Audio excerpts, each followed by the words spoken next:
Alright all, and welcome back to a new video, and the last National Hunt video of the year coming from England. It's the Sandown Celebration Chase card and their National Hunt season finale that's coming on Saturday. It's the only jump racing this weekend. Obviously we've Punchestown next weekend, which will be going into depth on day-by-day videos on this channel, so if you're looking forward to that, hopefully hit that like button down below and subscribe to the channel to make sure that you'll be well and truly aware of when those videos are coming out next week. Hopefully the first one will be on Monday for the Tuesday card, Tuesday for Wednesday, and so on and so forth. But I'm going to look through the entire Sandown card. To be honest, there's some decent enough flat racing on both Saturday and Sunday, but not something I'm really looking to get stuck into. I'll be getting stuck into the Guineas next weekend and obviously the big races from then on, but it's very hard early in the season to make too much head nor tails of the flat action, so I'm going to stick to what I know in the jump racing, and hopefully we can bang in a couple of winners to finish the season well. Looking back at the last week's video at Ayr, it was a bit of a disappointing day. It was a very sad day as well. Unfortunately, Nap of the Day Wetlands, who was a horse I held in very, very high regard, fell at 2 out and unfortunately lost his life. So grieving with connections there. It was a terrible loss for a very good horse, very promising young horse. And unfortunately that didn't help our day punting wise, but sometimes when these sort of things happen, you know, the punting aspect of it has to come out. You know, you wanted to just see the horse get up, and unfortunately it wasn't to be. So that was a bit of a sad postscript to last week at Ayr, but hopefully we'll have a bit of better luck now on Saturday. And as I say, land maybe a winner or two to finish off the season. If you are from Ireland, just one for you. If you're around the Dublin, Leinster area, I'm quite excited. I'm going to be on Sunshine FM tomorrow morning at around 9:40, 9:45. So if you do want to tune in, it's my first... it's my debut on radio, I suppose, so I'm looking forward to a little 5-10 minute slot, and I'm going to be covering some of the big races and have a bit of a chat about some of the news this week. So looking forward to that, and if you are in the area, if you are interested, do make sure to listen in. It'd be brilliant of you to do so, and I'm a little bit nervous, but hopefully it will all go well, and we can maybe make that a weekly segment. I don't know what the plan is, but I've been very blessed to be given the opportunity, so I'm going to take it, and hopefully it all goes well tomorrow morning. So make sure you do tune into that if you are interested. But we'll move on to the action. I'm not going to be covering these in too much depth, but I'm going to cover each race. 7 race card, tricky enough handicaps in there, a few good group races as well, or graded races, sorry. Geez, I'm already getting into the flat action. But starting off with a competitive Novices Handicap hurdle, and I'm going to be going for Harry and Dan Skelton in this with Rockstar Ronnie. Currently best priced at 9-1 for this horse. He's off a mark of 132. I thought his form would look a little bit better now with No Risk Day Flow. I thought No Risk Day Flow would have won at Perth yesterday. Ran a very flat race, maybe the ground... And having had a fairly hard season, maybe the ground, and also the fact that his jumping leaves a fair bit to be desired. I still think there's a nice horse in there with No Risk Day Flow. This horse was beaten by No Risk Day Flow at Southwell the previous time, but had won twice prior to that, and looked a decent enough horse in doing so. Skelton has 2 in here, and it's interesting that Harry has opted to go for this horse, considering Gilo is actually a shorter price for Bridget Andrews. Gilo did it okay the last day, but it was a fairly Mickey Mouse race, and I wasn't overly impressed. I would be willing to take him on. And the likes of a Celestial Force for Paul Nicholls, not really a horse I've ever quite taken to, even though he has a very consistent profile. So Rockstar Ronnie, he's ran, I think, 4 times this year, come twice second and twice won. So he's got a very likeable profile. He is a progressive horse, and I do think there's still a little bit more scope for improvement on this handicap debut of a mark of 132. So hopefully he can go and run very well for us at a nice each way price of 9-1.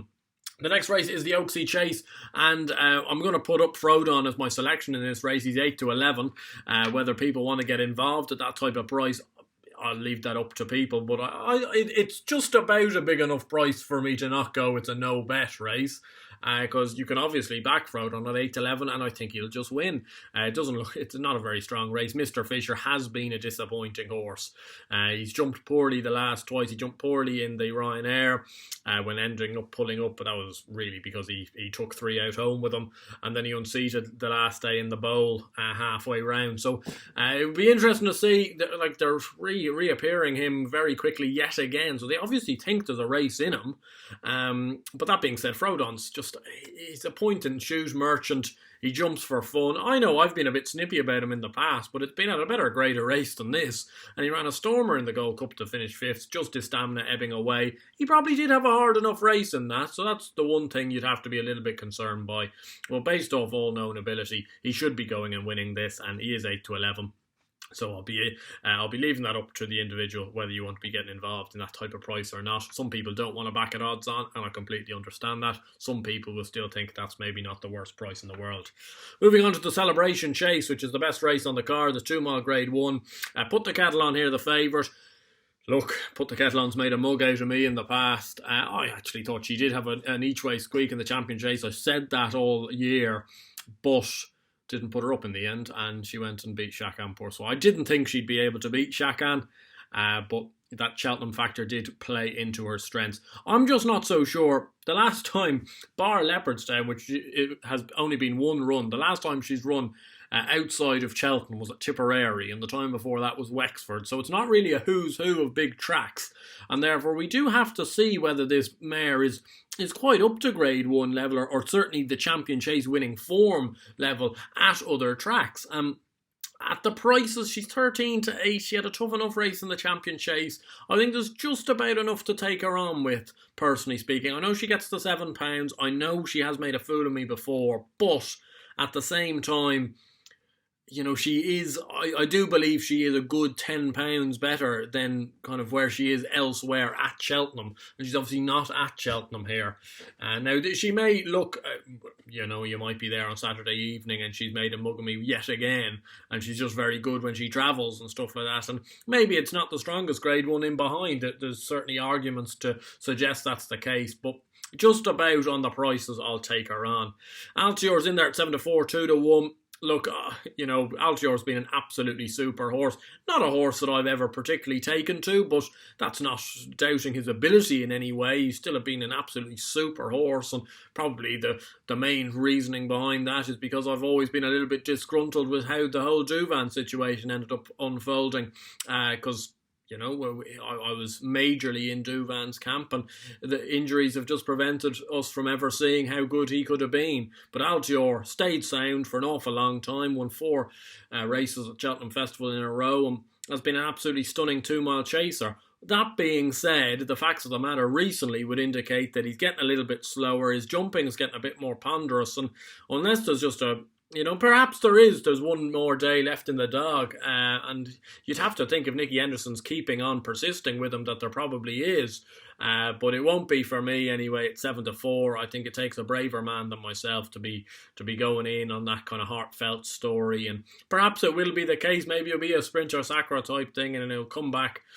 from the embers to go and win, and they could maybe retire him on a Grade 1 win at Sandown. That Sandown Hill has been his friend in years gone by, but he's not for me. Instead, I'm going to be going for Sceau Royal here for Alan King and Daryl Jacob. I know he's a perennial bridesmaid in these big Grade 1 races, but his only Grade 1 win over fences was over this course and distance in the Henry VIII Novices Chase. He's had his best season to date this year. He won a couple of graded hurdles, 2nd in a fighting 5th in the Champion Chase when badly hampered, only beaten 3.5 lengths. I think he could get a lot closer to Put the Kettle on under optimum conditions. Loves good ground. I think also Editor de Geet's going to go off in front here. I think there'll be a strong enough pace on, and this horse loves a good pace to aim at, and perhaps can come from the rear to do a little bit of an upset and maybe get his day in the sun at Grade 1 level. The next race, the Bet365 Gold Cup, very tricky handicap. A horse I quite like is Potterman for Alan King. Again, Tom Cannon takes a ride this time off a mark 147. Last time we saw me unseated in the Hennessy behind Cloth Capit around halfway. He's been put away since then. Prior to that, I was very, very disappointed that I got him just about beat in the Badger Beers. He was only beating a short head. I backed him at nice prices that day. And he's at nice prices again this day. He's 11 to 1 best price off a mark 147. He is improving. He is going up the handicap though as a result, and he has to carry 11 stone 9 in this race. That being said, I do think he's got the ability to potentially improve that little bit more. Again, loves good ground and has certainly untapped potential at this longer trip. He hasn't run at 3 mile 5 before. 3 mile 1 is the longest he's gone so far, but there's certainly there's possibilities that this could unlock another couple of pounds in him, and if it does, he will be bang there. The next race is the Select Turtle. Obviously, Goshen was entered in this, but he's going to head over to Punchestown, which is great. Same with Nube Negra, who I think would have taken all the beating, if I'm being honest, in the Celebration Chase. Those two are both heading over to Punchestown, which is brilliant. Good to see English trainers taking the bull by the horns and bringing their horses over. Leaves this Select Turtle not looking one of the strongest races in the world. And my nap of the day comes here in the form of Younevercall for Kim Bailey and David Bass at 10 to 3. He's my nap of the day. Hopefully he'll get the job done. He won this race the last time he was run in 2019 by 8 lengths on good ground, beating On the Blind Side, who he reopposes again today. He was second over 2.5 on good ground off a big weight in a Pertemps qualifier listed race at Kempton at the start of the season. Then went on to finish 4th behind Paisley Park, Time Hill and Roxanne in the long walk. That looks good form. He's been disappointing twice since. He was disappointing at Kempton, which came quite soon after the Ascot run. And then he was a little bit, well, he ran kind of an average enough race in the Stayers Hurdle. This looks to be his optimum conditions though. This intermediate trip at 2.5, good ground on a right-handed track. I think he's got a good chance here. And hopefully David Bass and Kim Bailey, who've had a very good season with an awful lot of their good horses, hopefully they'll finish the season how they started it, with another graded success here. And Younevercall will be my nap of the day. Moving on to the Novices Handicap Chase, a tricky enough race. I'm going to take the one right at the bottom here, the grey horse for Gary Moore, Iconic Muddle. Only ran twice over fences, so does have experience not on his side in this, but he does have an unexposed angle as a result of a mark of only 121. As I say, only ran twice over fences this year, coming 3rd at Warwick behind King D'Argent and 2nd last time out at Huntington to Accelerator Express. He won at Plumpton last year over 2 mile 4, so this trip should not be any inconvenience to him. He seems to like a little bit of nicer ground as well, but does seem to be ground versatile at the same stage.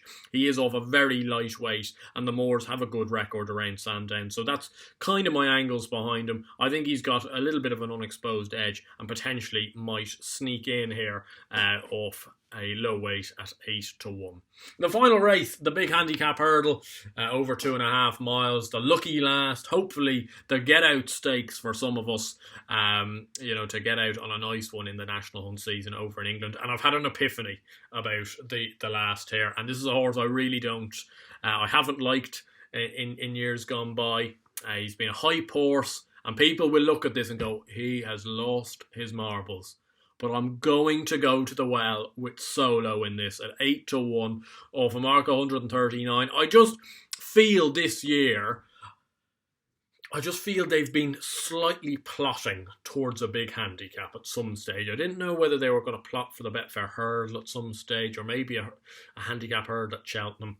It hasn't happened, but the last day he was 4th in the Moor Battle, and the Moor Battle at Kelso was one of the best pieces of handicap hurdle form of the whole year. The Shunter won it, who went on to win the handicap chase at Cheltenham, graded second, at Aintree as well.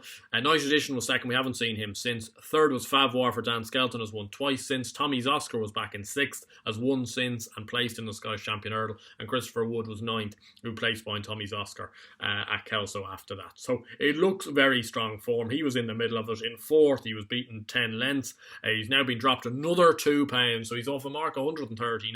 And I suspect after he won the Adonis last year, very few people would have thought 13, 14 months on he'd be rocking up in a handicap hurdle of 139. It is a leap of faith, but tongue tie on for the first time, up to 2.5 miles again. I think this might be the day that I'm not saying that they'll release the handbrake, because I don't think it's as simple as that, and perhaps he might just be a bust and he might just be a horse that's on the rapid disimprove.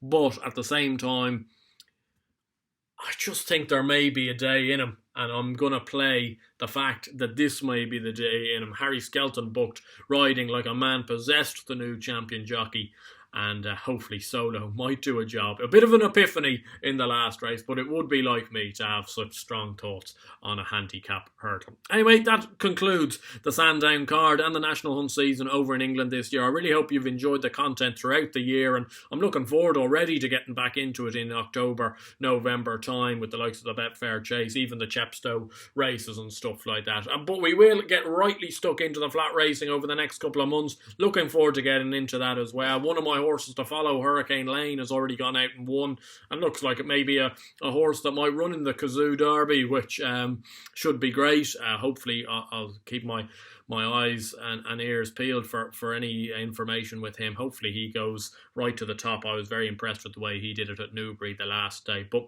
we'll get stuck into that in time. But we will be at Punchestown next week and really giving it large with day-by-day videos. If you did enjoy this video, please do give it a like. Subscribe to the channel down below as we push towards 4,000 subscribers. And I'll see you guys very soon for day one of the Punchestown Festival. Until then, stay safe, stay well, land a few bets. I'll see you guys then. Cheers.